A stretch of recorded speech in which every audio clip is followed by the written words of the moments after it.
nos toca la...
¿Qué será? No sé, todavía no se conectan, entonces igual vamos a empezar porque habíamos quedado 10 y 10, son las 10 y 12 y no se han conectado. Entonces con los que estemos empezamos ahorita la clase. ¿Cómo están? Alexander tenía problemas en la plataforma, pero yo ya le copié el link, entonces ya se unió a la clase. Ah, ya, gracias. ¿Qué pasaría con la plataforma? Con todo igual ya le voy a revisar después. Inge, buenos días. Bueno. La página está muy lenta, creo que es por la gente que está, mucha gente conectada. Muy ¿Está lenta lenta la plataforma? Sí, Inge. No sé cómo estará. Como yo me conecto directo desde el Zoom, debido a que tengo que desde aquí pues entrar como host. Bueno, vamos avanzando en la clase de ordenamiento territorial. Entonces habíamos estado viendo nosotros qué es el ordenamiento territorial, habíamos visto ya algunas cuestiones muy generales. Hoy día nos vamos a concentrar en la planificación de desarrollo territorial. Y para eso vamos a ver este documentito base, que igual se los voy a poner ya en plataforma, es como un base y está bastante bien resumido, ¿sí? Sobre el tema de planificación, específicamente en el Ecuador. Sí, es un documento hecho por la Secretaría Técnica de Planificación del Ecuador. Deme un segundito.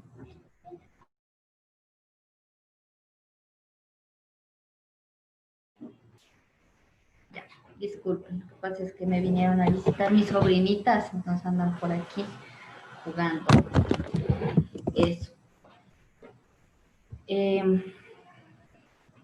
Entonces vamos a revisar este documento que yo creo que está bastante sintético, los temas que tenemos que abordar, está bastante también sintético lo del P2, que es el Plan de Desarrollo y Ordenamiento Territorial, Este PEDOT justamente está organizado desde los municipios, desde las juntas parroquiales.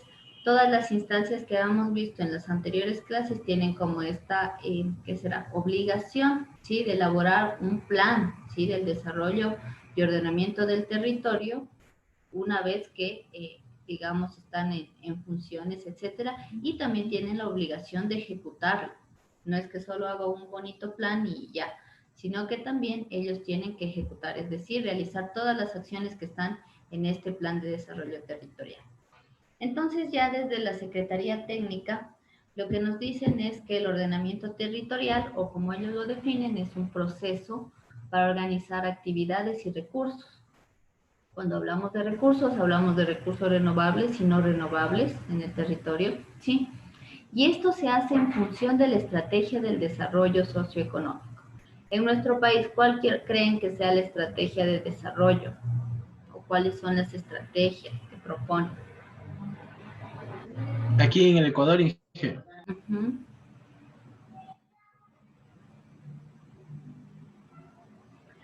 Por ejemplo, parte de la estrategia viene a ser los planes, como es los proyectos estratégicos, se han de haber escuchado. Hay proyectos estratégicos en ámbito hidroeléctrico, en minería, etcétera. Entonces, todos estos sectores que les denominan estratégicos en el Ecuador vienen a estar también tomados en cuenta para yo hacer un plan de desarrollo territorial. También se debe tomar en cuenta que todo lo que se quiere implementar en el territorio esté en armonía, es decir, esté equilibrado de acuerdo a las particularidades de la zona. Estas particularidades son tanto geográficas como también culturales. Cuando hablamos de geografía, obviamente son como todo lo que comprenda el suelo, ¿no es cierto? Incluido lagos, ríos, etcétera, todos los accidentes geográficos. Y en cambio, cuando hablamos de culturales, todas las culturas que hay, la diversidad étnica, la diversidad de costumbres que existen en el territorio, todo eso se debe tomar en cuenta para realizar este plan de ordenamiento territorial. Y además este plan de ordenamiento territorial es obligatorio, o sea, no es una cosa que dice, bueno, yo sí voy a hacer y otra persona que está digamos, en el puesto dirigente dice, no, yo no voy a hacer un plan de ordenamiento. Es obligatorio para cualquiera de las instancias que hemos visto, sea GAD municipal, sea GAD cantonal, sea distrito metropolitano, sea GAD parroquial. ¿Sí? Ya. En ese sentido, este PDOT, ya más específicamente el Plan de Ordenamiento Territorial, que sus siglas son PDOT, viene a ser un instrumento técnico, es decir, va a ser como mi instrumento para yo ejecutar, ¿sí? O para realizar este ordenamiento, y no solamente es técnico, sino que además es normativo, porque me dice, bueno, este es el límite de áreas protegidas, este es el límite de zonas intangentes, ¿no es cierto? O me dice, bueno, este es el límite de la minera, etcétera. Entonces, necesariamente va a normar algunas cuestiones en función del territorio, ¿sí? Este también orienta las intervenciones dentro de la zona, ¿sí? Tanto de instituciones públicas, como por ejemplo puede ser instituciones del agua potable, instituciones de la luz eléctrica, puede ser la Petroecuador, que también es una institución pública. Entonces va a, de alguna forma, a orientar cómo intervengan estas instituciones en el territorio, pero también las privadas. Hablando de privadas, podemos hablar las mineras, ¿sí? Son empresas privadas o entidades privadas que se insertan en los territorios. Entonces, estas también deben estar orientadas, ¿sí? Bajo los lineamientos que tenga el plan de ordenamiento territorial. ¿Ya? En sí, este viene a ser, como dice aquí, una propuesta para ordenar la gestión del territorio, para gestionar el territorio. Y además, esto debe hacerse en armonía con los actores involucrados, o sea, en equilibrio. Los actores, cuando hablamos de actores, hablamos como de todo el conjunto de seres que estén involucrados en este territorio. Entonces, por ejemplo, podemos hablar como actores a la gente mismo, como se los denomina, los ciudadanos Un actor también puede ser, por ejemplo, una institución pública o privada. Un actor puede ser una fundación, puede ser una ONG, puede ser una organización que esté afincada en ese sector, etcétera. Entonces se debe tomar en cuenta todos estos actores que hay en el territorio para generar el P2. Y también se debe tomar en cuenta que, o sea, los aspectos o particularidades, como decía antes, del territorio.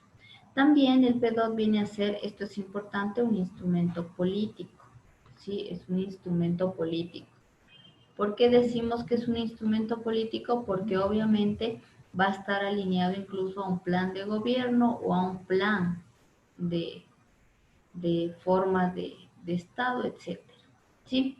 Y refleja la visión del desarrollo, las estrategias, los programas y los proyectos que permiten alcanzar el plan de trabajo de la autoridad electa. Justamente decíamos, los planes de gobierno. Entonces, esto refleja toda esta parte política del gobierno que esté en el poder.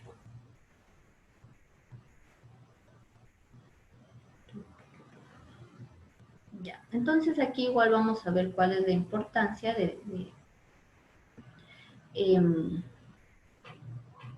que esta planificación local o esta planificación muy particular desde las zonas esté articulada a la estrategia territorial nacional. ¿Se acuerdan? Las anteriores clases habíamos visto este plan Toda una Vida y justamente habíamos visto que hay unos lineamientos generales para planificar el territorio. Entonces, en ese sentido, es lo que tiene de alguna forma una importancia o tiene una importancia que se articule el mismo. Entonces, esta importancia radica en que permite facilitar la implementación de políticas locales en relación con las nacionales. Entonces, yo tengo que fijarme en las normativas generales, como vimos, constitución, planes generales, proyectos estratégicos, incluso el sistema de áreas protegidas, ¿sí? Para yo poder implementar políticas particulares en la zona en donde yo estoy gestionando el territorio. También es importante porque permite generar coherencia y sostenibilidad de la inversión pública.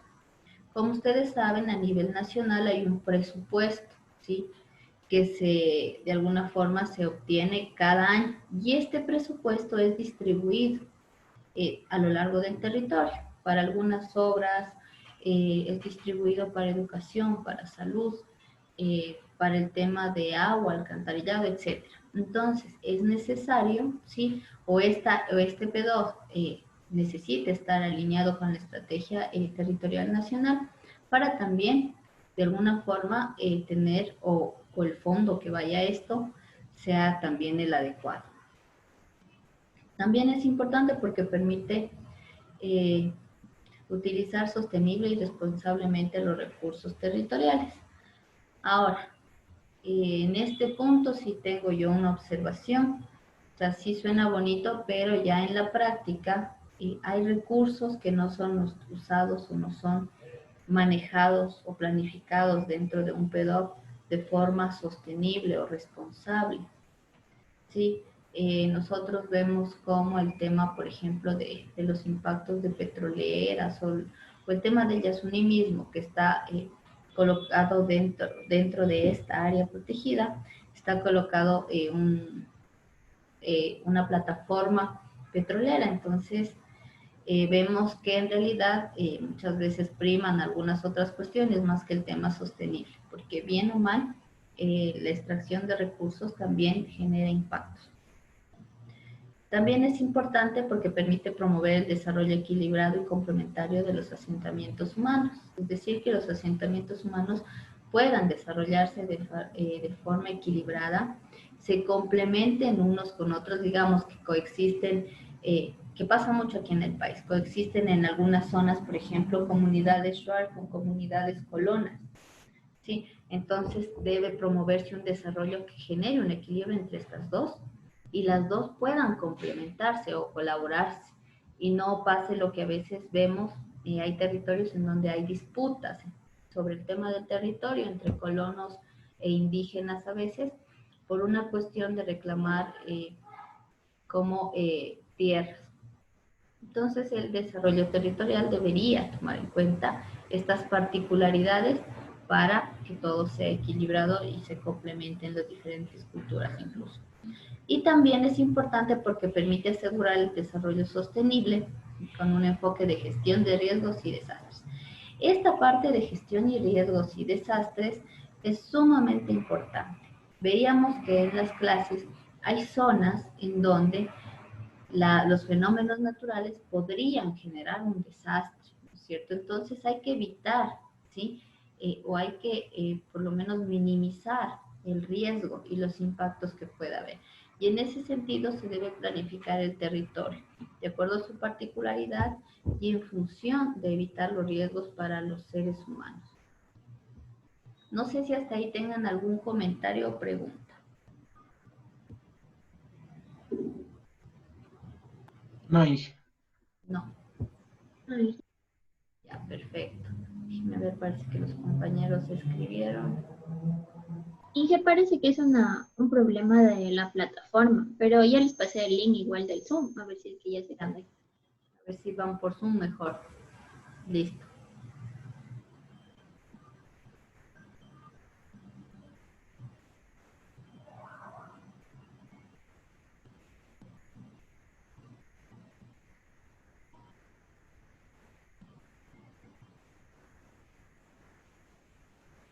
Ya. También me ha escrito otro compañero. Y veamos. Vamos si Kimberly logra entrar ya. Listo. Entonces, también dentro de este plan de ordenamiento territorial, ya vamos a ver un ejemplo. Si tengo un ejemplo, justamente yo cuando, si les contaba, realicé una investigación, pude acceder a algunos planes de ordenamiento territorial y son bastante largos, pero sí quiero indicarles para que ustedes tengan un poco una idea de cómo son y con presupuesto y todo tienen ahí. ¿Ya? Entonces, igual, estos PDOT tienen algunas características y estas características van a depender del nivel de gobierno. Ustedes saben que había como una escala, ¿no es cierto? Primero está como lo general y después se va particularizando hasta llegar a un GAT parroquial, por ejemplo. Entonces, en ese sentido, va a haber características de acuerdo al nivel. Ya, aquí lo que nos dice también es que este PDOF debe, la construcción de justamente este plan, debe propiciar un proceso armónico y equilibrado dentro del sistema territorial, ¿sí? De manera que los esfuerzos entre niveles, o sea, entre las diferentes instancias que hay, se complementen y potencien. Es decir, no puedo yo tener una planificación territorial, digamos, de una parroquia X, totalmente desligada del GAT provincial al que pertenece la parroquia, sino más bien tengo que tomar en cuenta lo que haya hecho el GAT provincial para yo también desarrollar el GAT, por ejemplo, parroquial. Y esto tiene que tener de alguna forma una complementariedad, una consonancia para que pueda darse de la mejor manera. Si no es como que el uno camina a la derecha, el otro hacia arriba y el otro hacia la izquierda, entonces no va a haber acuerdos y puede ser más bien que en lugar de ordenar el territorio termine siendo todo un caos. Entonces tienen que trabajar en conjunto y armónicamente y los PDOT tienen que planificarse en ese sentido. ¿Ya? Entonces, ya hablando de características en sí, ya por niveles, cuando hablamos nosotros de un GAT provincial, ¿sí? Se debe tomar en cuenta que estos GAT provinciales van a integrar el componente de ordenamiento territorial de todos sus cantones. Entonces, todos los cantones que pertenezcan a esa provincia, digamos, le dan el ordenamiento territorial al GAT provincial y este debe integrarlos de alguna forma, ¿sí? Y en función del modelo, esto se hace en función del modelo económico productivo del país, de la infraestructura que está a la mano o que está disponible y de la conectividad de la provincia, ¿sí? Para ver cómo se conecta todo esto. De cuando ya hablamos de un GAT municipal o metropolitano, se habla de que las decisiones de ordenamiento territorial, del uso y de la ocupación del suelo, de este nivel, racionalizan las intervenciones en el territorio de los otros niveles de gobierno. Es decir, ellos van a racionalizar o decir, bueno, yo creo que capaz no se puede ocupar tanto de este espacio para minería o para el petróleo o para situación agrícola, sino creo que, no sé, un 10% menos, se me ocurre, ya, estoy inventando, pero hacen ese tipo de trabajo, como racionalizar. Además, también incorporan la gestión de riesgos, que es bien importante, fomentan la calidad del medio ambiente o la calidad ambiental, la seguridad y la cohesión social, la accesibilidad al medio urbano y al medio rural, y establecen garantías de movilidad y acceso a servicios básicos. Entonces, justamente estos GATS, ya que son los municipios como tal, son los que se ocupan ya específicamente de cosas que son como más palpables para nosotros, como el tema de la movilidad, es decir, transporte público, carreteras, e incluso el tema de los costos regulan desde ahí. Y también el acceso a servicios básicos, es decir, ver dónde hace falta agua potable, alcantarillado, luz eléctrica. Ahorita es importante, por ejemplo, el tema de la conectividad, dónde hay conectividad o dónde no hay. Todo eso se encarga el GAT municipal. Y ya cuando hablamos de un GAT parroquial, que es el otro nivel o el nivel más pequeño, digamos, dentro de este grupo, sí, lo que hace el GAT parroquial es un énfasis en la articulación con organizaciones territoriales de base, es decir, el GAT parroquial ya es el que hace el contacto directo con organizaciones. Cuando hablamos de organizaciones de base, hablamos de organizaciones de personas que son parte de la zona, son parte del pueblo, de los trabajadores, las trabajadoras, los campesinos, las campesinas, los vendedores ambulantes. ¿Qué más puede haber? Por ejemplo, los artesanos. Sí, hay muchas organizaciones que se levantan desde estos grupos, entonces quien hace como un énfasis en articularse con estas organizaciones justamente es el GAT parroquial, en donde existen justamente estas instancias. También ellos lo que hacen es como ya buscar o localizar o dar como específicamente el sitio en donde se van a hacer obras, ¿sí? En este territorio, digamos, un GAT parroquial en específico dice, bueno, hace falta pavimentar una calle, entonces el GAT parroquial es el que incluye dentro del PEDOT, que además ya sube, digamos, es revisado por el GAT municipal y a su vez por el provincial, entonces ya dice, bueno, aquí vamos a hacer una carretera y de alguna forma es el que va planificando ya cosas muy específicas de su parroquia. Entonces, como si ustedes se dan cuenta, hay como lo macro y lo micro.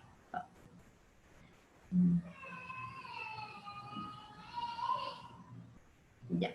Ahora este plan territorial también tiene una función, ¿sí? Y vamos a ir hablando como de las funciones igual, dependiendo de las escalas, como ustedes ven es provincial, cantonal, parroquial, etc.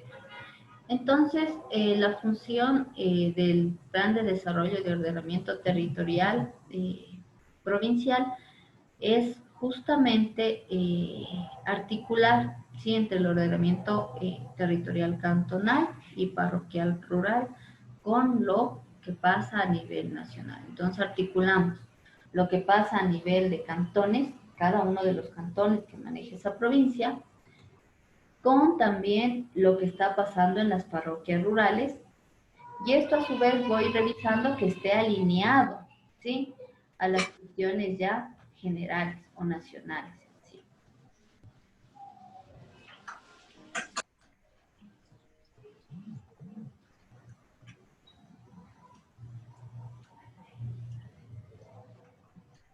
Ya. Entonces, también es importante tomar en cuenta aquí que estos planes de desarrollo territorial o de desarrollo y ordenamiento territorial se deben actualizar, no es que toda la vida dejo un plan y ya. Ustedes saben que el territorio está constantemente cambiando, hay diferentes dinámicas y en ese sentido se debe también ir cambiando el plan de ordenamiento territorial. Entonces, este proceso de actualización se da a partir de un análisis del P2 vigente, porque hay un seguimiento. No es que yo genero un plan de ordenamiento territorial y después este se queda ahí, sino todo lo contrario. O sea, yo genero este plan de ordenamiento territorial, pero además le doy un seguimiento. O sea, hay un control, hay instancias que van a ir controlando que el plan de ordenamiento territorial se vaya cumpliendo. No importa. ¿Sí? Y ese Solo quería seguimiento, dejarlo en una al bandeja para que analizar se el coma. cumplimiento, Hay que a mí entregarle. me permite justamente después yo poder proponer un nuevo P2. Ahora, este proceso se debe dar a mediano plazo, por ejemplo, se puede actualizar en 5 años, y si se habla ya de cuestiones a largo plazo, puede también hacerlo de 10 a 20 años, ¿ya? También, o lo que siempre se debe hacer para actualizar este P2 justamente es al inicio, ¿sí?, de la gestión de las autoridades locales. Es decir, por ejemplo, en estas elecciones que va a haber, si tuviéramos que elegir, ¿cómo es que se llaman estos? Digamos que tuviéramos que elegir alcaldes, jefes de junta parroquial, etcétera. Entonces, si hay una nueva gestión, también el P2 debe ser actualizado, ¿sí? Y también cuando se requiera adecuar justamente el plan de ordenamiento territorial por la presencia de un proyecto estratégico nacional. Como ustedes les dije hace un rato, pueden ser cosas de minerales, puede ser cuestiones de hidroeléctricas. Entonces, digamos que en el territorio no hubiese habido hace, no sé, se me ocurre, 3 años, ¿no es cierto?, una minera en específico. Y de repente hay la presencia de una minera, pero no está tomada en cuenta dentro de mi planificación. Yo tengo que justamente actualizar ese plan acorde a la presencia de este proyecto de minería que está como de alguna forma establecido desde el gobierno central. Y también se debe hacer una planificación o se debe actualizar justamente el P2, ya sea por una fuerza mayor, como por ejemplo cuando ocurre un desastre natural. Digamos que hay un terremoto, lo que ya nos pasó hace algunos años en Manabí, ¿no es cierto? Antes del terremoto había un plan de ordenamiento del territorio, de alguna manera. Sin embargo, esta circunstancia que generó un montón de cuestiones problemáticas y el desastre natural fue de impacto, de alto impacto, obliga, ¿sí?, que estas instancias de gobierno que están dedicadas como a generar estos planes de ordenamiento territorial, lo hagan de forma inmediata, o sea, actualicen ese plan de acuerdo a las necesidades de ese momento. Por ejemplo, lo que se necesitaba ahí es reconstruir muchas zonas, reconstruir carreteras, reactivar la economía de la zona, ¿no es cierto?, porque es un sector más como turístico, etcétera. Entonces tenían que ajustar un poco el tiempo incluso de las autoridades y trabajar fuertemente en generar un plan de ordenamiento que permita solventar todas estas necesidades. Hasta ahí, ¿alguna duda?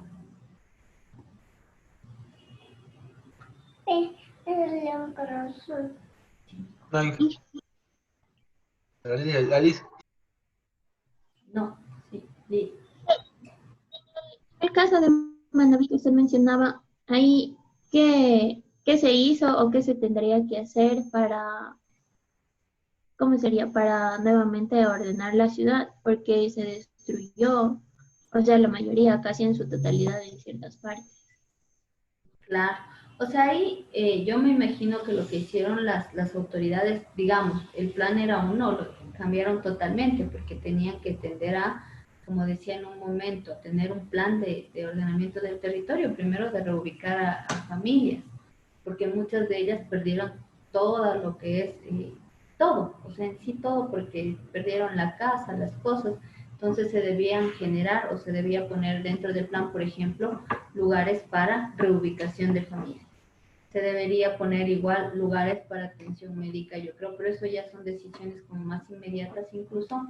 Y después el tema de reactivar la economía también debía ser de alguna forma hecho dentro de este plan de ordenamiento territorial, reactivar la economía, ver zonas donde se va otra vez, no sé, a colocar centros turísticos, zonas donde, digamos, donde se van a reubicar las familias, qué carreteras, por ejemplo, constarían ahí dentro del PEDOT para ser reconstruidas, ¿sí? Porque muchas de esas también se perdieron, etcétera. O sea, tenía que ver en todo sentido tenía que tomar en cuenta para esta planificación. Y era un cambio brusco, ¿no es cierto? Porque no era una cosa de, en base a lo que ya estaba hecho, seguir haciendo, que es un poco lo que se hace, sino más bien en base a todo el desastre que se generó, generar un nuevo plan que responda a la necesidad de ese sector. Porque ya no era lo mismo, sino el territorio se transformó totalmente. Incluso me imagino en zonas donde hubo impactos súper fuertes, ¿sí? Y no se podía, digamos, vivir de alguna forma, también se debería ver y reubicar algunas cuestiones, o sea, mercados, todo lo que sea necesario. Era un cambio, yo creo que fue un cambio bastante brusco. Ahora no conozco qué plan se haya generado, eso no conozco, pero claro, todo el proceso que pasó Manabí fue de esa forma, fue brusco y enfocado a restaurar la zona y el sector. Ahora sí tocaría revisar cómo estaba la planificación de ese entonces, que no le he revisado, que si no me maneja mucho de cada cosa, pero yo creo que ahí, por ejemplo, es una cosa de urgencia, de cambio de plan, que se puede cambiar en situaciones así, emergentes. Eso. No sé si tienen alguna otra duda.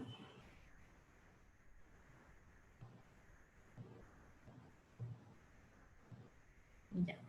Ahora también esto que les decía, el actualizar el PEDO cuando inicia, digamos, la gestión, una nueva autoridad, sí tiene por objeto que este plan de trabajo refleje un poco las ideas de esta autoridad electa y también su ejecución sea posible en el ámbito territorial, es decir, cada uno si ustedes han de oír propuestas de campaña, les dicen, ¿no es cierto? Entonces, dentro de lo que son las propuestas de campaña, una u otra persona que se esté postulando para ser autoridad dentro de estos GATS, tiene también un plan para el ordenamiento del territorio. Entonces, se debe necesariamente actualizar en función incluso de lo que ofrecen a la gente. A la gente le ofrecen mejorar el sistema de agua potable, entonces eso se deberá reflejar en el plan de ordenamiento. O, no sé, en sectores rurales, bueno, vamos a colocar alcantarillado, debe reflejarse en el PEDO. Nosotros también ofrecemos, no sé, tener más centros de salud, se me ocurre, para la intervención en esta área. Entonces, en su plan de desarrollo territorial debe estar contemplado dónde, cómo, cuándo, con qué presupuesto se va a hacer, digamos, este nuevo centro de salud. Por lo tanto, ustedes se dan cuenta, se convierte tanto en un instrumento técnico como también político, porque también depende de la autoridad que esté en el poder. Y ellos tienen un plazo para elaboración de este plan de 1 año a partir del inicio de su mandato. Es decir, tienen máximo 1 año para ya tener toda esta planificación en función incluso de sus ofrecimientos de campaña. ¿Hasta ahí preguntas?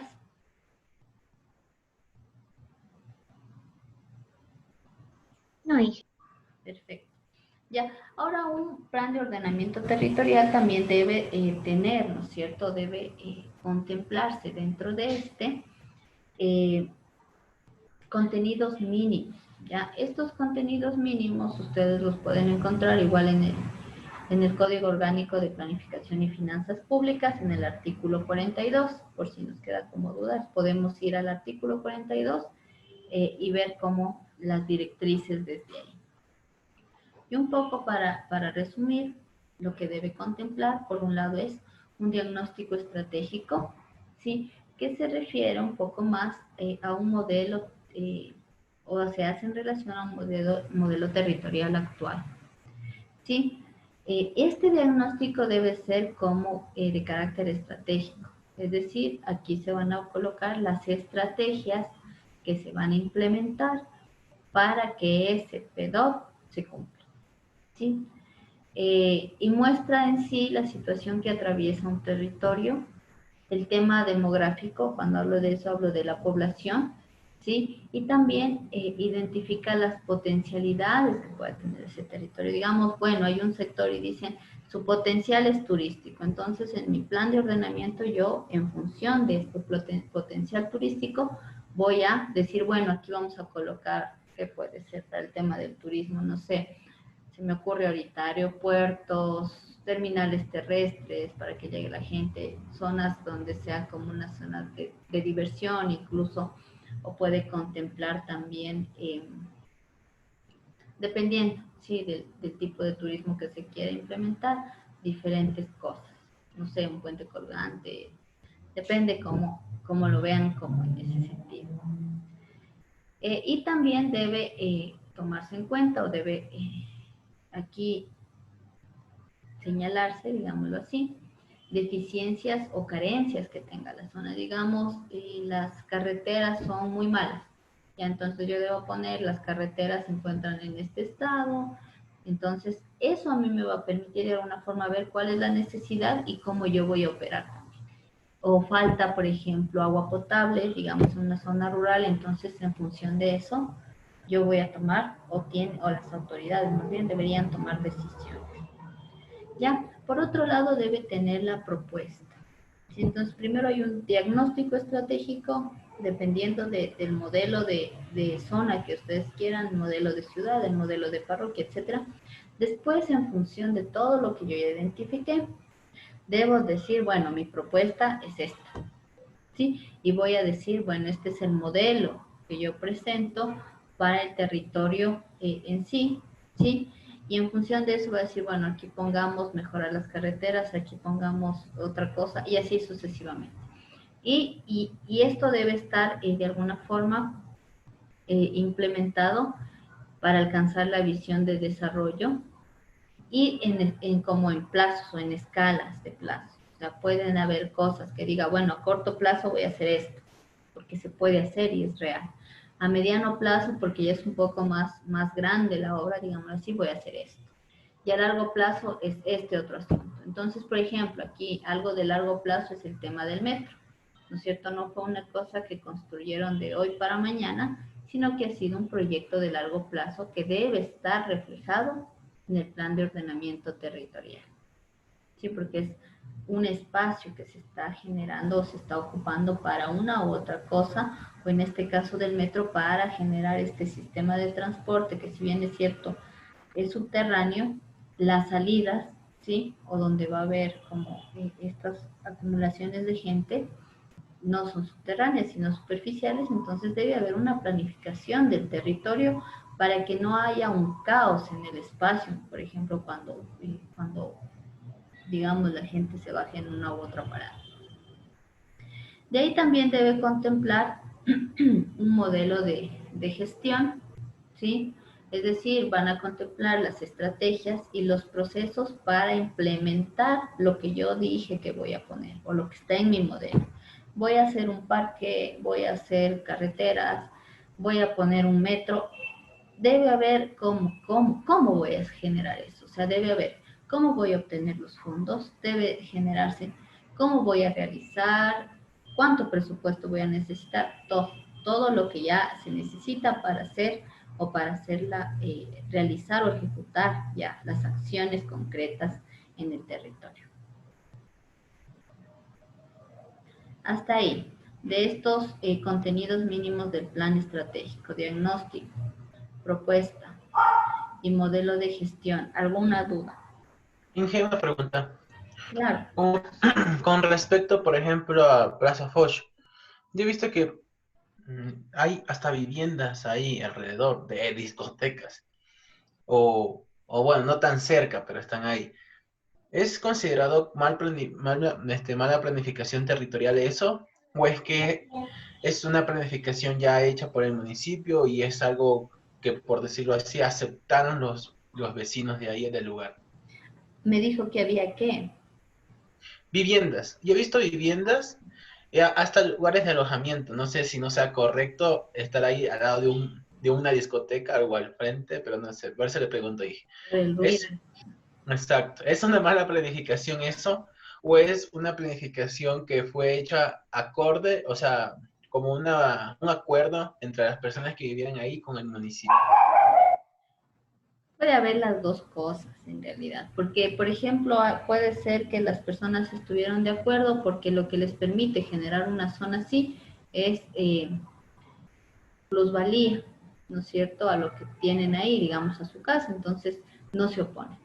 Y puede ser que otras simplemente se hayan dado, pero eso incluso se debe tomar en cuenta dentro de las planificaciones, donde van centros de diversión y donde están las viviendas, porque el ruido también es considerado dentro de lo que son los contaminación ambiental, contaminación auditiva, y claro, es molestoso. Sin embargo, yo creo que no, o sea, hay como leyes que dicen, bueno, los decibeles de ruido máximo son estos, todo eso se contempla. Sin embargo, yo creo que hay muchas cosas que quizás no se controlan e incluso no se respetan, o sea, están como fuera de norma y incluso se han de ver como cosas muy clandestinas que también hay, que no se conocen desde las autoridades, o sea, no hay como, o sea, tampoco es que se puede controlar como absolutamente todo, creo yo. Entonces eso también hay, esa cuestión. Tampoco sería muy bueno que haya tanto control, en realidad. Sí, Listo, Inge. uh-huh. Pero sí se deben planificar esas zonas. Ya. Ahora para nosotros o para actualizar un plan de ordenamiento territorial, existen fases que se deben como seguir. Entonces estas fases son importantes ya desde la cuestión técnica, hablando más como, digamos que ustedes tienen que elaborar un plan, entonces tienen que seguir estos pasos, digamos, o sea, por escalas. Entonces, en la fase 1, lo que se debe hacer primero es un mapeo de actores, ¿sí? ¿Qué actores nomás están en mi territorio? Se debe crear y consolidar instancias de participación y planificación. Esto se debe hacer incluso en conjunto con los actores que se encuentran. Se debe elegir representantes del Consejo de Planificación Local, es decir, va a haber personas encargadas específicamente de eso. Se debe notificar. Ya esta es la parte como más de papeleo, ¿no es cierto? Entonces se debe notificar. Este proceso de formulación y actualización a los diferentes gobiernos autónomos descentralizados, ¿sí? Cuya circunscripción territorial afecte el PEDO. Es decir, si yo tengo una planificación territorial en mi parroquia, se me ocurre, esta está obviamente estrechamente relacionada con la planificación territorial de la provincia y del cantón. Entonces yo tengo, ¿sí?, que de alguna forma notificar a estas instancias que voy a hacer esta nueva o esta actualización, porque son instancias con las que estoy todo el tiempo o en constante trabajo. En una fase 2 se debe ya consolidar el documento preliminar o el documento previo, ¿sí?, en donde se debe de alguna forma ya contemplar específicamente lo que sería el diagnóstico y el modelo de gestión. Por otro lado, también en la fase 2 se debe generar un documento preliminar socializado y validado en asamblea local. Todos los planes de ordenamiento territorial deberían ser socializados. Cuando hablamos de socializar, Si estoy en una parroquia y como decíamos, ellos trabajan con estas organizaciones de base, necesariamente yo debo hacer una asamblea general en esta parroquia con la gente y decir, bueno, este va a ser nuestro plan de desarrollo territorial. Y decir, vamos a trabajar en esto. Eso es socializar. Ahora, esto en la práctica muchas veces no se hace. La socialización es como comunicar. Y socializar no es lo mismo que comunicar. Socializar es también tomar en cuenta la participación de los pobladores, ¿sí? Que conozcan en sí cómo está eso. Y cuando nosotros socializamos deberíamos también estar dispuestos a modificar en función de las necesidades y de las voces que escuchemos en una asamblea. En la práctica esto no es tan real, pero debería ser uno de los procesos. Después en la fase 2, una vez que ya se validó y se socializó con los habitantes, con los actores, ¿sí? Lo que se debe hacer es enviar esta propuesta a los GATS y a la Secretaría Técnica de Planificación, ¿sí? Que tenemos aquí en el país, para que ellos conozcan lo que se va a hacer.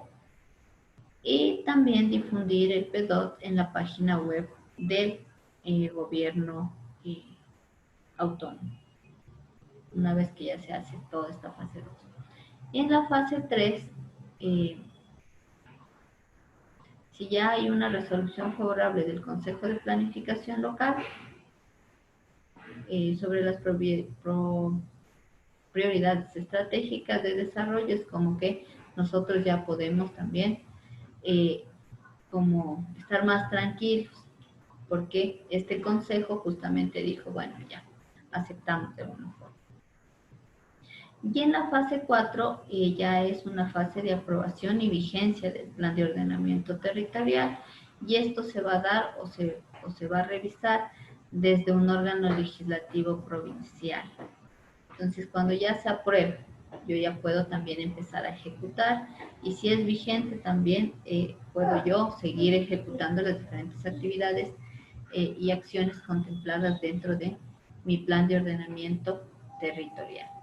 Ahora es importante generar esta instancia de aquí, el sistema de participación ciudadana, ¿sí? Entonces, este sistema lo que busca justamente es que se consolide el documento en la fase 2, gracias también a los aportes que pueda dar la ciudadanía, ¿sí? Ahora, a mí no me gusta mucho hablar de ciudadanos, pero bueno, algún rato ya les he de explicar por qué. ¿Ya? Entonces, este sistema de participación ciudadana va a estar presente, ¿sí? Tanto en la fase 1 como en la fase 2. Como les dije, es necesario tomar en cuenta la voz de las personas. O sea, cuando nosotros hablamos de esto también, asamblea local, no es que voy y les digo, bueno, esto es así y ya, no tiene cambios, no se puede modificar, sino debería ser todo lo contrario, ¿no es cierto? Que en la asamblea si hay algo que se necesite o se priorice más que otra actividad, porque también esto nos permite priorizar. Diga, bueno, yo voy a dar prioridad a esto y capaz esta actividad la dejo, ¿no es cierto? Entonces es necesario que se genere esta participación. Y esta otra instancia, más bien fase 3-4, ya es de evaluación y seguimiento. O sea, este plan de desarrollo territorial no es que se deja ahí, ya planifique y bueno, ahí verá si usted lo hace o no lo hace, sino hay instancias que le van a dar un seguimiento y van a evaluar cómo se está desarrollando esta cuestión en el territorio.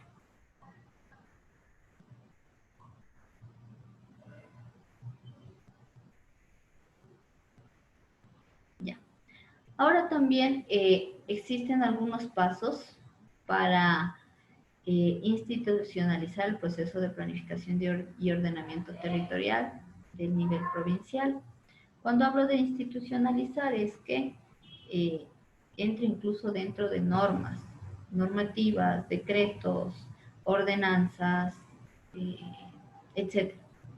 Entonces, estos pasos son primero designar a un técnico permanente, ¿sí? En el área.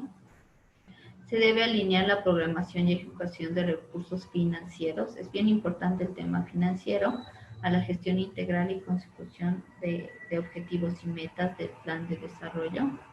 Se debe implementar, fortalecer y mantener un sistema de seguimiento y evaluación. Es decir, no es que yo dejo ahí pase lo que pase, sino hay que dar seguimiento y evaluar cómo se están dando las actividades. Y se debe fortalecer y consolidar los sistemas de información local, es decir, para estar informados sobre el desarrollo del plan de ordenamiento territorial.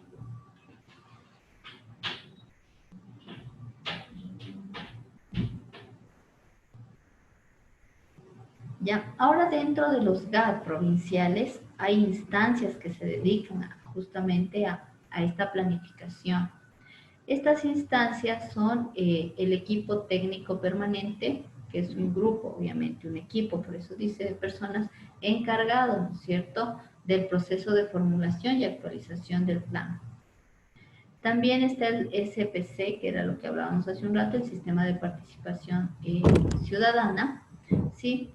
En donde se definen instancias para que la gente pueda participar en el proceso de formulación y actualización. Y también debe también generarse justamente estos espacios que permitan que la gente pueda también ir llevando un control social del plan. Por otro lado está el Consejo de Planificación Local. Y también este GAD provincial debe considerar políticas formuladas por los consejos cantonales de protección de derechos. Ahora aquí también esta instancia, claro, en base a todos los proyectos que se estén planificando en el sector, estos consejos cantonales de protección de derechos deberían, ¿no?, estar pendientes de ver que este plan no esté violentando algunos derechos fundamentales de la gente, como el derecho a una vivienda digna, derecho a agua potable, derecho a salud, derecho al trabajo, derecho al acceso, ¿sí?, a algunos recursos en la cuestión agrícola, por ejemplo, acceso al agua. Entonces deben estar velando por todas estas cuestiones que no sean violentadas desde el Perú. Y debe existir este consejo.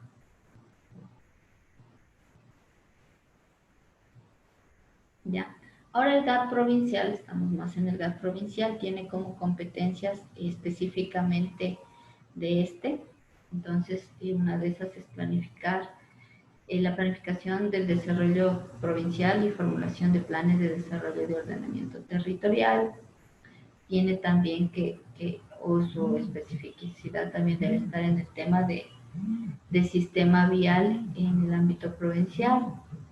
Debe también tomar en cuenta la cooperación internacional y las obras en cuencas y microcuencas. Deme un segundito, ¿sí? Por favor.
Ya, disculpen, chicos, sigamos. Entonces, estábamos viendo justamente estas competencias, ¿sí? Del GAT provincial. También otra competencia del GAT provincial es la gestión ambiental. Hoy día sobre esta Kimberly, justamente de protección del medio ambiente. Entonces, esta instancia también es muy importante porque toma en cuenta todo el tema del medio ambiente e incluso si hay actividades que generen impacto deben ser tomadas en cuenta y un montón de cuestiones. Entonces, también se da desde el GAT provincial. También se debe tomar en cuenta, una de sus instancias es velar por los sistemas de riego y las actividades productivas y agropecuarias que existan dentro de una u otra provincia. ¿Preguntas hasta ahí? No. Yo, Alexander, siempre lo veo haciendo algo. Es que me toca ir cocinar, entonces mientras escucho, estoy ahí cocinando y disculpará. No se preocupe. Ya. Ya, ahora también existen como elementos importantes a tomar en cuenta a nivel local, ¿sí? Dentro de toda esta planificación. Entonces, vamos a ver cuáles son. Entonces, son algunos. Dentro de estos elementos que se deben considerar, como hablábamos hace un momento, yo creo que es sumamente importante el tema de asentamientos urbanos, ¿sí? Es importante cuando uno está haciendo una planificación del territorio comprender qué dinámicas existen dentro de estos asentamientos humanos, es decir, cómo funcionan ellos entre sí, qué actividades económicas desarrollan. Por ejemplo, si son campesinos, yo debo entender, ¿no es cierto? Esta cuestión, cómo funciona, cómo está el tema del agro para ellos, si se dedican, por ejemplo, más a la agricultura o más a la crianza de ganado, porque no todos los campesinos hacen lo mismo. Entonces, debo entender toda esta dinámica territorial y también aprovechar en ese sentido qué potencialidades hay en esa zona y también reducir limitaciones que puedan tener estas personas. Por ejemplo, lo que uno ve cuando va al campo, una limitación es el tema del transporte.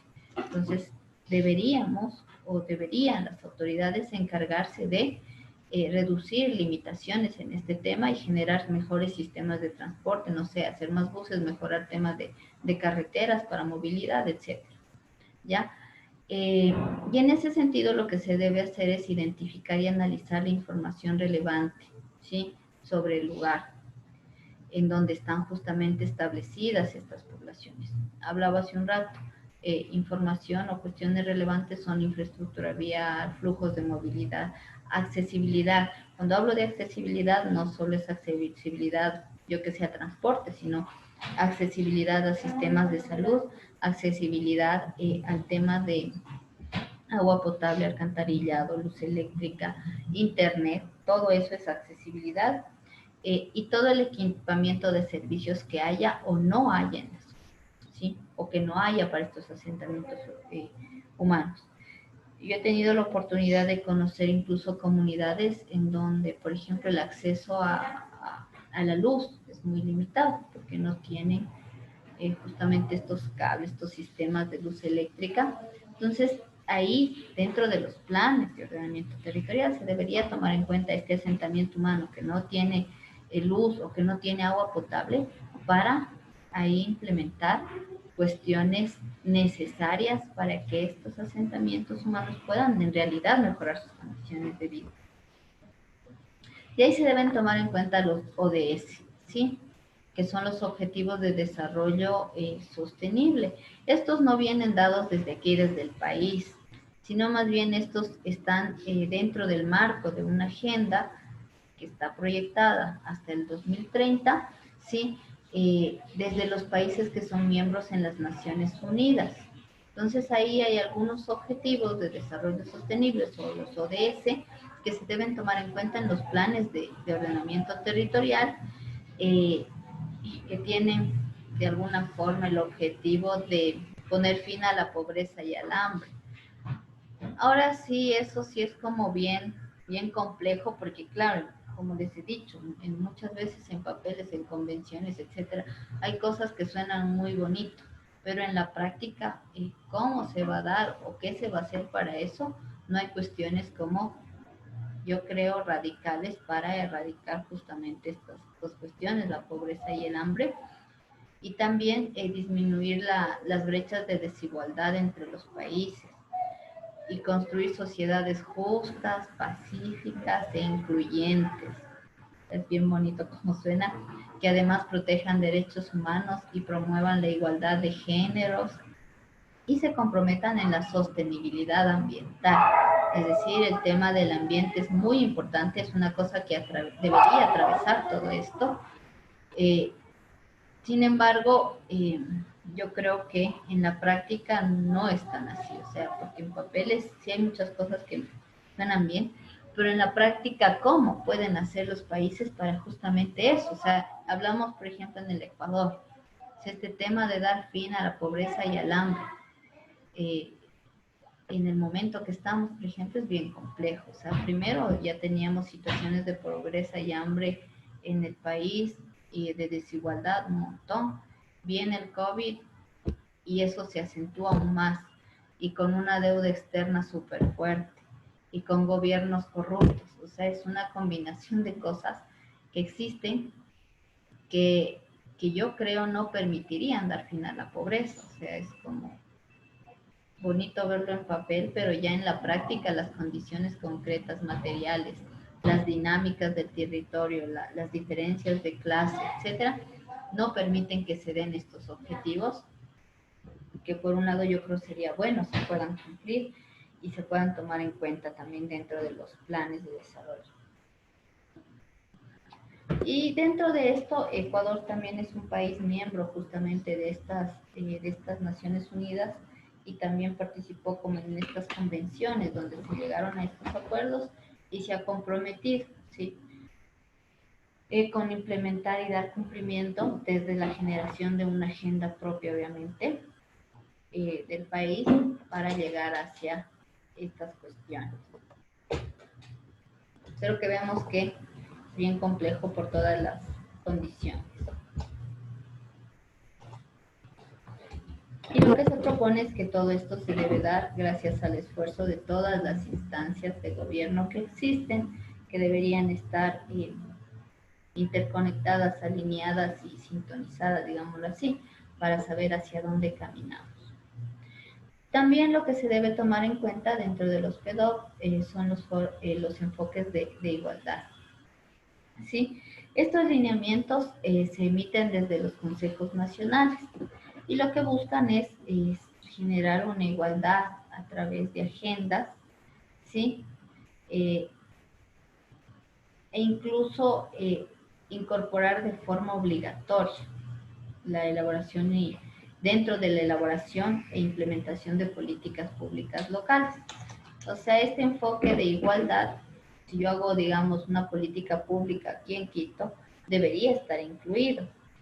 Si desde el municipio se va a generar una ordenanza, se debería tener en cuenta este enfoque de igualdad, ¿sí? Que muchas veces no se ve tan reflejado en la práctica. Y lo que se busca desde ahí es cómo superar la desigualdad y eliminar toda forma de discriminación. Cuando hablamos de toda forma de discriminación, hablamos del tema, por ejemplo, de eliminar, por ejemplo, esta discriminación por etnia, eliminar esta discriminación por diversidad sexogenérica, eliminar esta discriminación incluso por diferentes o diferencias de capacidades, cuando hablamos de las capacidades de las personas, todo eso debería tomarse como en cuenta para eliminarse. Entonces, por ejemplo, cuando hablamos de una ciudad que incluye, por ejemplo, las diferentes capacidades o diversas capacidades, no sé si han visto aquí en Quito si hay lugares en donde en la calle incluso hay estas partes para que la gente que utiliza una silla de ruedas pueda transitar por esa zona y evite, por ejemplo, subir gradas, sino más bien suba por estas cuestiones. Entonces son cosas que se deben planificar en el territorio para eliminar estas brechas que existen debido a las particularidades también de las personas.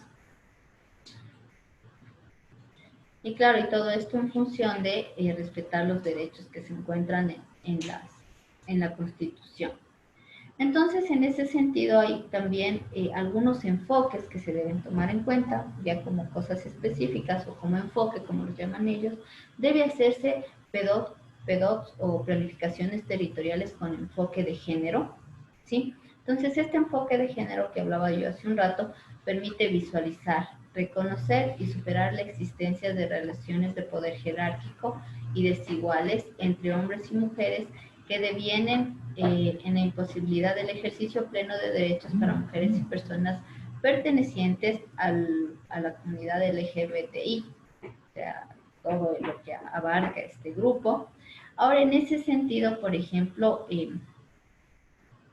yo creo que falta un montón todavía dentro de los planes, o sea, visibilizar, por un lado, que existen estas diversidades sexogenéricas y también empezar como a romper con esta cuestión de discriminación hacia esta comunidad. O sea, un ejemplo de que no hay dentro de esto un enfoque de género es lo que yo veía, por ejemplo, no sé si han ido por el centro, por la Esmeraldas, creo que es, no me acuerdo, hay una calle en donde ustedes encuentran mujeres trans trabajando en esta cuestión de trabajo sexual.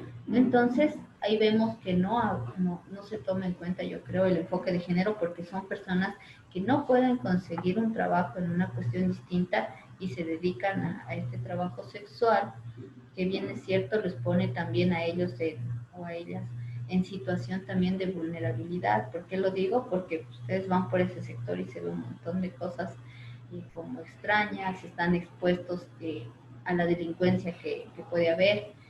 No hace mucho, unos 2 años creo, mataron en esa zona a una mujer trans, la ahorcaron, o sea, están expuestos a violencia, maltrato, discriminación, un montón de cosas. En el COVID incluso se les veía ahí trabajando, digámoslo así, expuestos incluso a las condiciones de pandemia como tal. Entonces se debe tener un enfoque, yo creo, de género. Y cuando hablamos de género no es como que solo esto, sino cuando hablamos de género abarca sexo masculino, femenino, el género es algo amplio.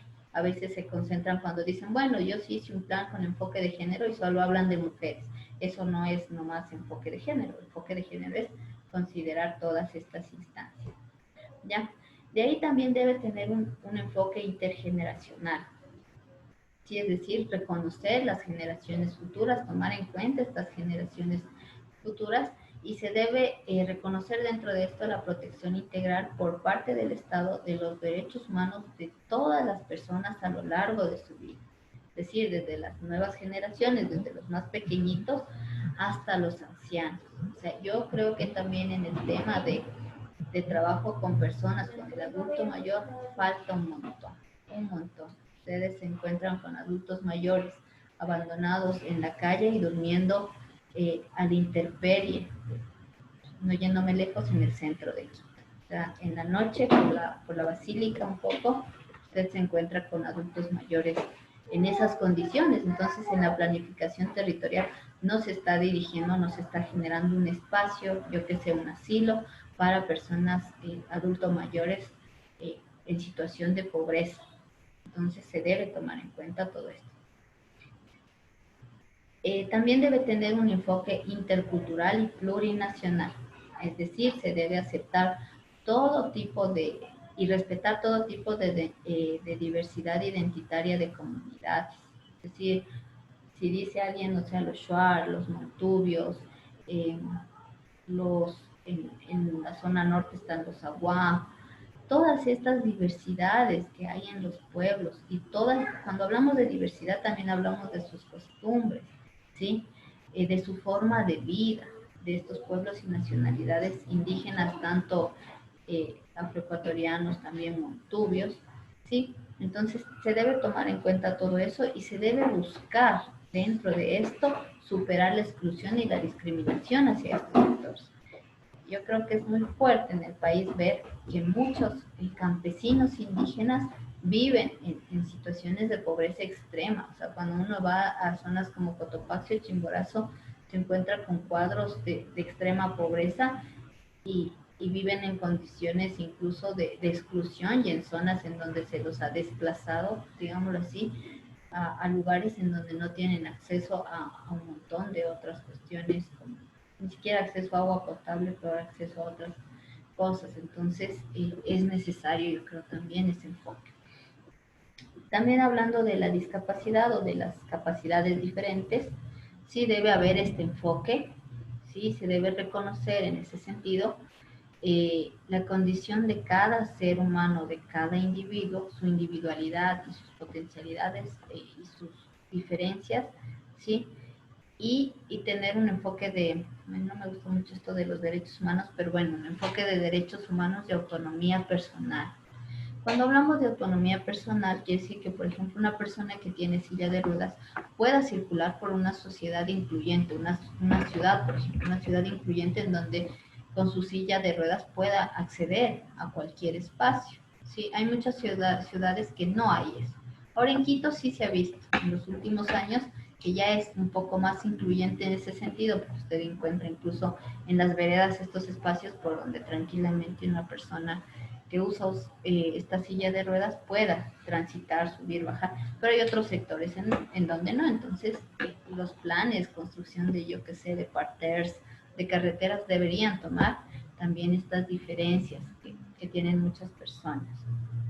El tema, por ejemplo, incluso de las personas que son que no videntes. Entonces, yo he visto, no en todas las paradas, pero hay una que otra parada de, no sé si era del trole o de dónde es, que tienen este código braille para que ellos puedan con sus manos leer en dónde están y ubicarse. Entonces debería haber este braille, yo creo, en muchos sitios para las personas no videntes, para las personas que no escuchan también debería haber una manera de poder incluirlos dentro de la ciudad o que evitar incluso el riesgo y el peligro para estas personas. Y otra cuestión importante dentro de esto es la movilidad humana. Sí, entonces, esta movilidad humana se refiere al derecho de las personas a moverse libremente de un lugar a otro. Ahora, esta movilidad incluye algunas cosas que vimos anteriormente, ¿sí? Y esta movilidad debe ser garantizando el ejercicio de todos o de otros derechos, ¿sí? Y sin atentar contra la dignidad propia de la persona o la dignidad de la familia de esta persona o la dignidad en sí de la comunidad de acogimiento. Y en ese sentido, una cosa que, por ejemplo, podría, no sé, ayudar en movilidad humana, por ejemplo, en el sistema de transportes, el tema de inseguridad, entonces se debería tomar en cuenta esta cuestión para garantizar que la gente se mueva libremente. El tema de la delincuencia, los asaltos, todo eso, debería haber formas en realidad que aporten, ¿no?, a disminuir el tema de delincuencia de alguna manera. Ahora yo creo que no solo es el tema de la policía y estas cosas, porque no es tan eficiente, sino yo creo que es necesario tener una sociedad nueva, una sociedad que no esté tan dañada y que permita una movilidad libre de la gente. Por ejemplo, las mujeres, ya hablando en ese sentido, es bien complejo que nos movamos libremente y en ciertas zonas y nos sintamos seguras, porque hay lugares en donde uno no puede ni caminar por el hecho de simplemente ser mujer, por todas las condiciones que hay. Entonces, ya no es una cuestión de que haya o no policías, porque incluso los policías hacen cada cosa, sino de que la sociedad realmente sea algo nuevo, algo distinto, algo que sea diferente y más justo para todos y para todas. Entonces es más complejo de lo que se puede leer nada más. ¿Qué más sobre esto de la movilidad? Ya, esta movilidad además debe reconocer principios superiores para la protección de las personas en situación de movilidad, es decir, para migrantes. ¿Sí? Ninguna persona puede ser calificada como ilegal. Yo creo que esto también es importante porque, o sea, no es tan real.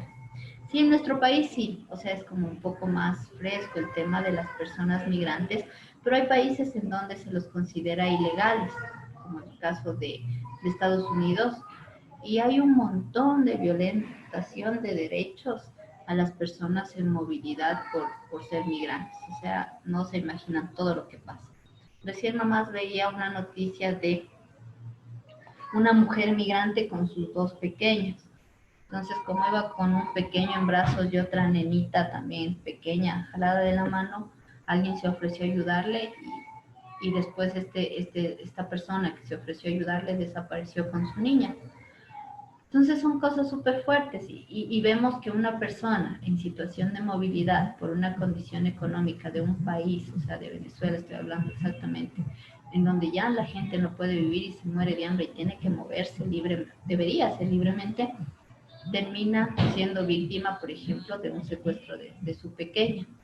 Muchas mujeres migrantes también en sus relatos cuentan que para poder llegar hasta el Ecuador o a Chile, lo que sea, en su proceso de movilidad, tuvieron que dar favores sexuales para que puedan pasar de un lado a otro o para que las protejan. O sea, si uno se fija en muchas cosas que pasan a nivel de movilidad, es bien complejo y hay un montón de violencia de derechos en Estados Unidos, o sea, por ejemplo, estas madres apartadas de sus niños y los niños metidos en un lugar ahí hacinados, etcétera, es una violencia de derechos a personas que están en procesos de movilidad o de migración, ¿sí? Entonces, existe como que este derecho libre de circulación y ciudadanía universal, que en la práctica vemos que no es real. Hay un montón de cuestiones y dentro de la planificación territorial se debería tomar en cuenta,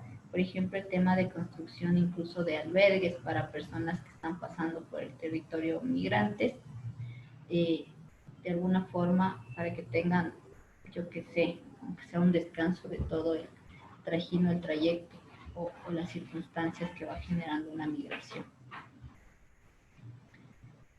Preguntas que tengan hasta ahí. No. Comentarios. Que aún falta bastante, Inge, para que esa clase de libre movilidad, discriminación se acabe. Pero aún aquí, la verdad, se podría decir un poco hasta decepcionante ver la forma de política que aquí que se expresa de una forma tan intolerante, se podría decir, y discriminatoria en muchos aspectos. Con lo que usted dice, Inge, que la discriminación, o sea, la xenofobia en sí a la gente extranjera no es tanto, disculpe, pero creo que se equivoca, porque Inge, yo he visto gente que, bueno, hasta usted mismo ha vivido cuando usted nos preguntaba en clase, y había estudiantes, compañeros de clase que prácticamente culpaban a los extranjeros por no tener un trabajo, pero nunca vemos la otra parte, de la otra cara de la moneda o reflexionamos el por qué son extranjeros. Entonces yo siempre explico eso, o sea, porque simplemente es mano de obra barata, o sea, les contratan sin una afiliación de seguro, sin una protección de desempleo, y prácticamente les pueden despedir cuando ellos quieran, son es como una clase de esclavitud. Entonces, eso, y creo que aún no es que no es que de una forma tan densa como en Estados Unidos, como a veces saben hacer con los latinos. Pero sí sabe ver, Inge. Sí sabe, para mi parte, sí sabe ver. Mucha forma de discriminación todavía. Y eso debería cambiar desde por sí, dentro de las escuelas, de una forma más tolerante. Pero aún así, con grupos conservadores, con escuchar la palabra tolerancia, ya lo ven de una manera muy nociva. Y no, creo que nos falta bastante. Concuerdo con usted. O sea, sí es súper fuerte aquí. Pero ahí es importante entender que es un país que todavía tiene una cultura muy conservadora que acarrió de la etapa feudal, o sea, la feudalidad del Ecuador no se ha ido del todo, yo creo. Y esa herencia de la feudalidad genera estas posiciones como la xenofobia, ¿cómo es otra? La homofobia, ¿sí? Y como usted dice, falta un montón en ese tema. Y bueno, fuera que todo el mundo entienda como entiende Alexander el tema del trabajo, ¿no es cierto? Que quizás contratan más a personas extranjeras porque son mano de obra sumamente barata, por un lado, y también se les conculca un montón de derechos, o sea, se les quita un montón de derechos y como dijo Alexander, se los despide cuando quiera. Entonces, no es culpa del migrante, sino más bien del dueño del medio de producción, de la empresa, de lo que sea, que se aprovecha de esta situación de los migrantes para sacar mayor tajada o mayor ganancia, ¿sí? Y lo que hace es, claro, violar todas las cuestiones legales que pueda, porque lastimosamente las personas que migran no tienen un montón de derechos al considerarse como ilegales, y aquí dice que no debería considerarse ni siquiera como ilegal a una persona. Sin embargo, sigue habiendo esto y se violentan todos los derechos y como dice, ¿no? Prácticamente hay algunas personas que caen hasta en un modo de esclavitud y no es culpa de ellos, o sea, que el capitalista o el dueño del medio de producción decida cómo contratarlos a ellos, sino más bien de este personaje que se aprovecha de esta situación. Entonces, y el tema de la migración no es porque la gente quiere, no sé, porque, no sé, por cualquier cuestión, por modo, lo que sea, migrar, sino que son situaciones súper fuertes que están pasando en este país, en Venezuela, que hacen que la gente migre. O sea, lo mismo pasó en Ecuador en los 90. Es que a eso iba a referirme. Y el problema de nosotros y del Ecuador, del ecuatoriano en sí, es que no tiene memoria. O es que las clases de historia que han recibido en escuela, colegio, todo lo mandaron por el arco de triunfo y se olvida. Y lo único que, en vez de ahí, se convierte ese tema de pasar de víctima a victimario. Entonces lo que hace es olvidarse de que por qué lo hicieron, por qué lo hacen ellos, no es por lujo o por querer ser nocivos o como ser una bacteria. Simplemente así como nosotros pasamos en el feriado bancario, hubo muchas personas que lamentablemente tuvieron que irse, se separaron. Es lo mismo en esta situación, solo que la gente se olvida. Exacto.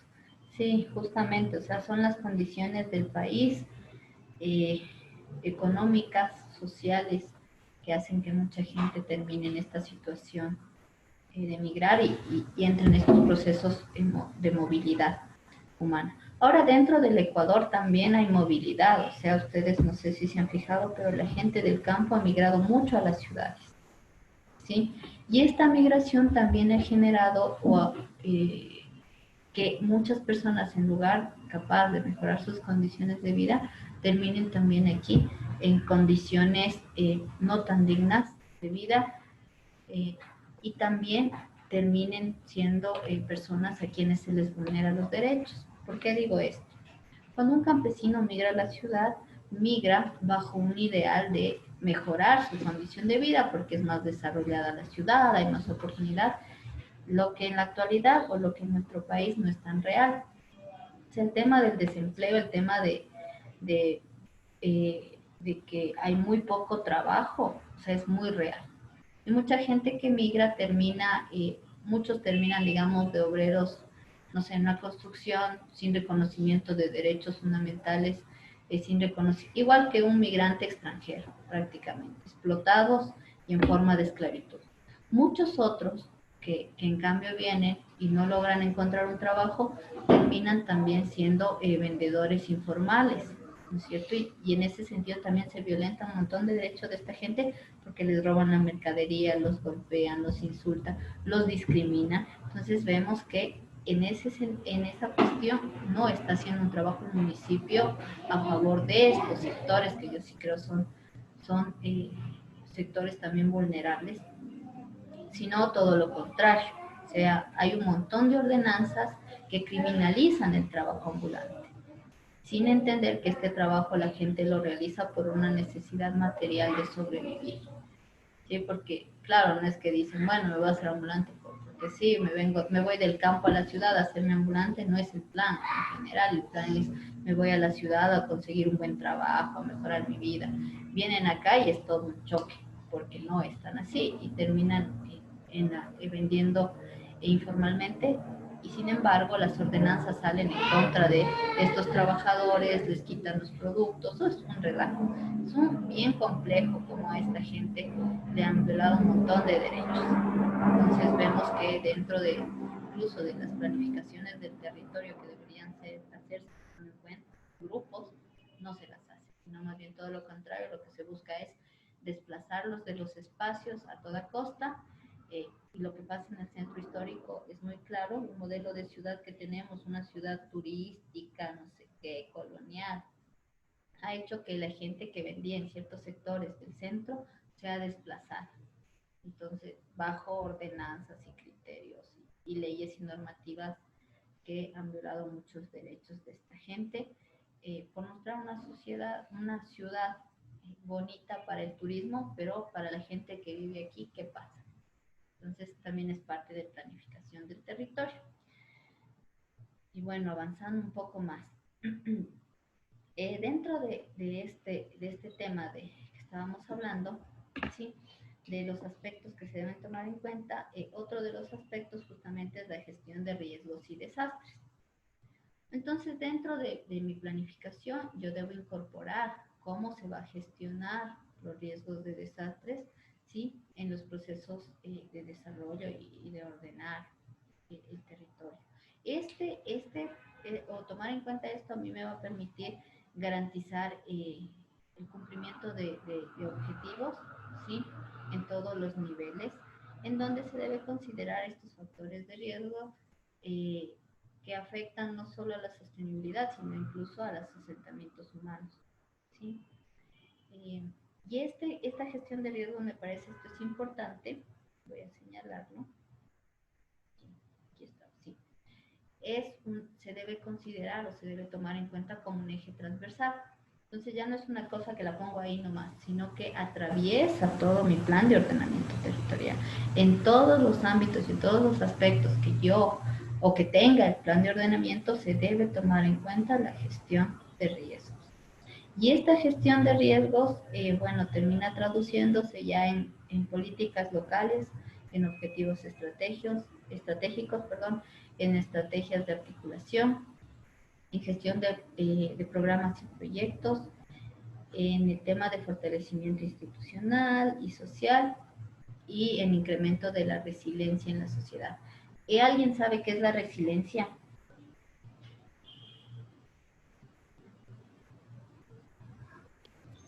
Es la capacidad de salir de una adversidad, por más difícil que ésta sea. Sí, tiene que ver con este tema de salir de una adversidad, pero lo que se propone un poco en la resiliencia es que la gente tenga capacidad de adaptarse a cualquier situación y en ese sentido, incluso lo que decía Liz, ¿no? Tiene mucho que ver este tema de salir de una adversidad, es como yo adaptarme a esa situación y buscar salir. Entonces, lo que se debe buscar también dentro de la gestión es este tema del incremento de resiliencia en la sociedad. Otro tema, bueno, esto ya es más moderno, digámoslo así, el cambio climático no es un tema que viene desde antaño, sino es una categoría que se ha creado no hace mucho. Entonces, cuando uno hace una planificación territorial, debe tomar en cuenta el cambio climático. ¿Para qué?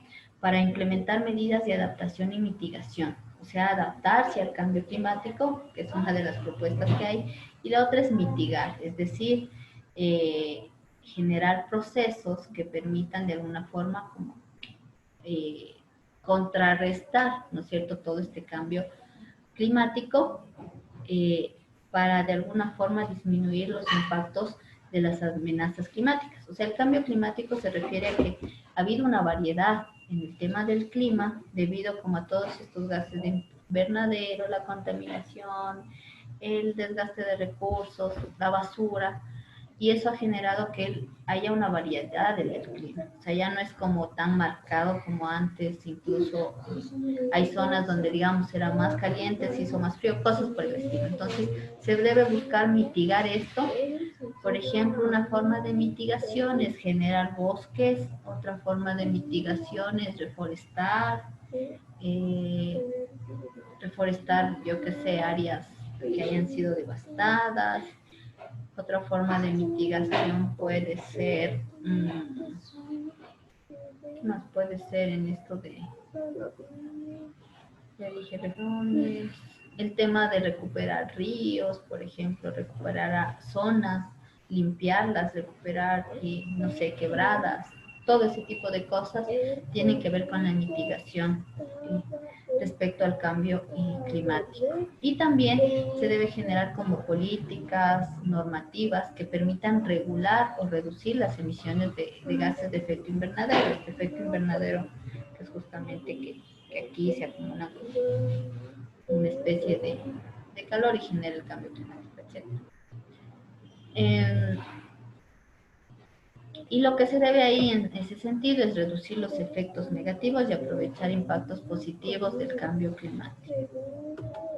Ahora todo esto en función de competencias y capacidades que tenga el gobierno autónomo. Ahora como el cambio climático es algo muy nuevo, está como recién implementándose dentro de, ¿sí?, mitigación y todo eso.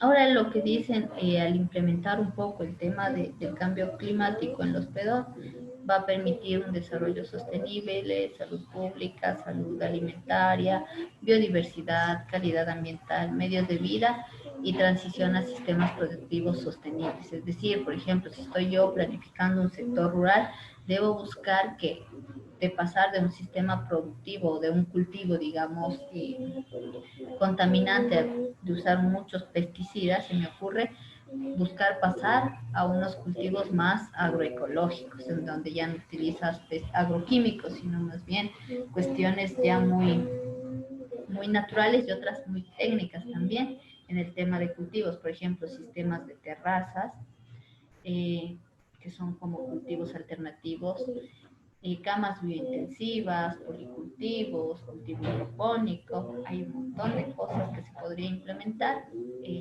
para cambiar un poco a sistemas productivos más sostenibles que no contaminen el medio ambiente. Y además se deben generar, por ejemplo, en la agroecología incluso se aprovechan los desniveles, se aprovecha el agua de alguna manera para generar incluso sistemas de riesgo que sean más, digamos, de alguna forma sostenibles y con menos impacto ambiental. Inge, En otro aspecto, díganme. Inge, un ratito, 5 minutos voy a salir por si acaso. Inge, ya, si es que no le contesta. Voy a la tienda. Ya, gracias, Inge. Ya, Alexander, no se preocupe. Y de ahí, otro tema importante dentro de un PEDOC a tomar en cuenta es la perspectiva estratégica. ¿Sí? Esta perspectiva estratégica comprende el análisis de cómo ciertos aspectos cualitativos y cuantitativos del pasado y del presente influyen en el desarrollo territorial. ¿Sí? Y esta influencia es de forma determinante y plantea como diferentes escenarios. Ahora, esta perspectiva va a contribuir a un manejo de la incertidumbre. Cuando hablamos de incertidumbre es como no saber qué va a pasar en un espacio, ¿no es cierto? Entonces, esta perspectiva va a permitir de alguna forma manejar esa incertidumbre dentro de la planificación y dentro de una visión a largo plazo. Y también promueve una vinculación con los diferentes actores dentro del territorio y también promueve que estos actores puedan participar o ser entes participativos y activos dentro de la planificación del territorio o de ordenar ese territorio en específico. No sé si tengan dudas hasta ahí sobre lo que hemos hablado hoy día o algo que haya quedado suelto y se necesite cómo acentuar. Este documento me parece bastante bueno y resumido. No, es que todo está bastante claro. ¿Todo está claro? Kimberly.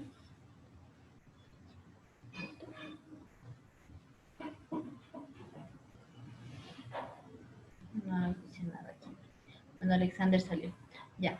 Por hoy nos terminaríamos ahí la clase. Justamente hemos abordado todos los temas que estaban planificados a tratar. ¿Sí? lo que voy a hacer es colocar este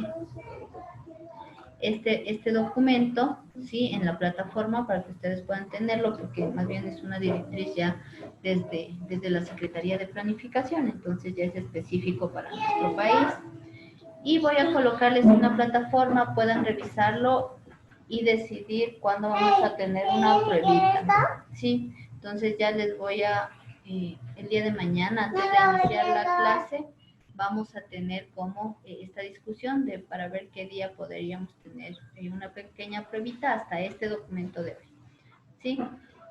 Yo creo que si no hay preguntas, podríamos despedirnos. No sé si alguien antes de eso tenga una pregunta o algo, o un comentario, o si no ya nos quedaríamos hasta ahí.